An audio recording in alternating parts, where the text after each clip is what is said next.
Welcome back to my channel Tumpa life style. তো সবাই তোমরা ভালো আছো? কেমন আছো? একটু সবাই কমেন্ট করো, কমেন্ট করে জানিও। সবাই ভালো থাকো ঈশ্বরের কৃপায়। তো আমরাই তো সকাল সকাল বেরিয়ে পড়েছিলাম কালকে চার্চে যাব বলে, গত রবিবারে। তো রবিবারে সকালবেলা আমি চার্চে যাচ্ছিলাম। তো চার্চে যেতে যেতে ভাবলাম একটু ভিডিও করি। তোমাদের তো বলেছিলাম, কথা দিয়েছিলাম যে আমি ওখানে কি হয় না হয় তোমাদেরকে দেখাবো। তো সেই কারণে আমি ভিডিওগুলো তৈরি করেছি, মানে ক্লিপগুলো নিয়েছি তোমাদেরকে দেখাবো বলে। তো আমি চার্চে তো এখন পৌঁছাচ্ছি। গত 25শে ডিসেম্বর আমি চার্চে গিয়েছিলাম, কিন্তু প্রভু যিশুর নামে আমি প্রার্থনা করতে পারিনি। তার কারণ হচ্ছে তোমার দাদা আসতে লেট করেছিল, আমাদেরও যেতে লেট হয়ে গেছে।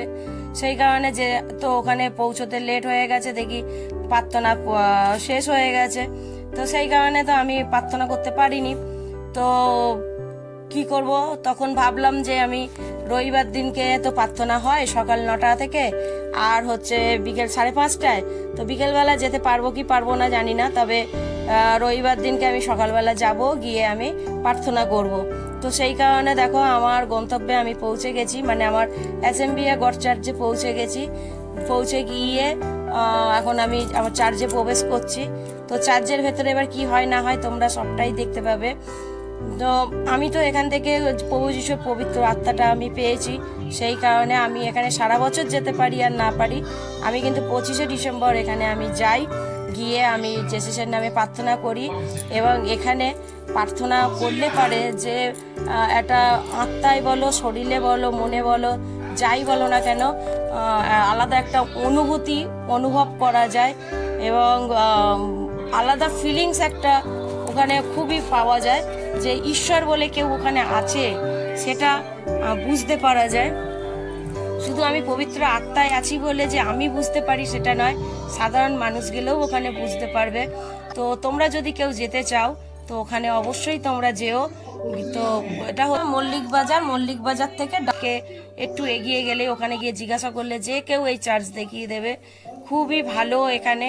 আর এখান থেকেই আমি আত্মাটা পেয়েছি, এবং এখানেই আমি তো মানে আগে যেতাম, গত 3 বছর পারিবারিক কারণে আমি সবই মানে ছেড়ে দিয়েছিলাম, যাচ্ছিলাম না। তো আবার আমি এই 25শে ডিসেম্বরে গেছি, আবার যাব আমি। মানে প্রভু যিশুই আমাকে হাত ধরে আবার টেনে বার করেছে যে তুই আমার দরবারে আয়। তো আমি অবশ্যই যাব, উনি যখন আমাকে হাত ধরে টেনে বার করেছে নিয়ে যাওয়ার জন্য। কারণ আমি জানি রবিবার করে ওখানে প্রার্থনা হয়, কখন হয় না হয় সেটাও জানি। আর একটা কথা তোমাদেরকে জানাই, যে তোমার হচ্ছে 31st নাইটে 9টা থেকে ওখানে কিন্তু প্রার্থনা হবে। তো তোমরা যদি কেউ মনে করো ওখানে যেতে পারো। এছাড়াও রবিবার করে তোমরা যদি ওখানে যাব মনে করো, অবশ্যই তোমরা যেও।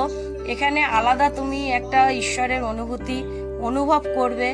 এবং ওখানে শিক্ষা দীক্ষা সম্পূর্ণ আলাদা, ওই কারণেই আরও ওখানে আমি যাই। এখানে পড়াশুনো আছে, তারপরে হচ্ছে ডাম্বার বাজানো, গিটার বাজানো, তারপর গান, নাচ, নাটক সমস্ত কিছু আছে। এবং শুধু বড়রা নয়, ছোটরাও ওখানে গিয়ে যদি ওইসবের প্রতি যদি ইচ্ছুক হয় তো ওখানে কিন্তু ওগুলোও শেখায়। তো তোমরা যদি মনে করো কেউ যে ওখানে যাবে বলে, বা দেখি ওখানে গেলে কি হয় না হয়, আমি বলছি শোনো, আমি নিজে গ্যারেন্টি দিয়ে বলতে পারি তোমাদের ভালো হবে। কারণ আমি নিজে অনুভব করেছি, নিজে অনুভব করি। এবং আমি 24টা ঘন্টায় তোমরা জানো না যে আমি কত আনন্দে থাকি। আমার অনেক দুঃখ কষ্ট অনেক কিছুই আছে, থাকবেও লাইফে, কিন্তু আমি অনেক আনন্দে থাকি। এই আনন্দ মানে কাউকে বলা যাবে না, বোঝানোও যাবে না। যে যারা আমাকে দেখে তারাই আমাকে বলে যে এত কষ্টের মধ্যে তুমি বা তুই বা আপনি কি করে তোমরা মানে তুমি এরকম থাকো। এই কথাটা আমাকে সবাই বলে। আমি একটাই বলি, ঈশ্বর আমাকে রেখে দিয়েছে যেভাবে, আমি সেইভাবেই আছি। শুধু কিচ্ছু না, নিজেকে ঈশ্বরের চরণে সমর্পণ করতে হবে। নিজেকে যদি সমর্পণ করা যায় তো ওটার যে কি আলাদা ফিলিংস, তো আমি বলে কাউকে বোঝাতে পারবো না। আগে নিজেদেরকে তোমরা সমর্পণ করো ঈশ্বরের চরণে, দেখবে তোমরাও ঠিক এই অনুভূতি অনুভব করতে পারবে।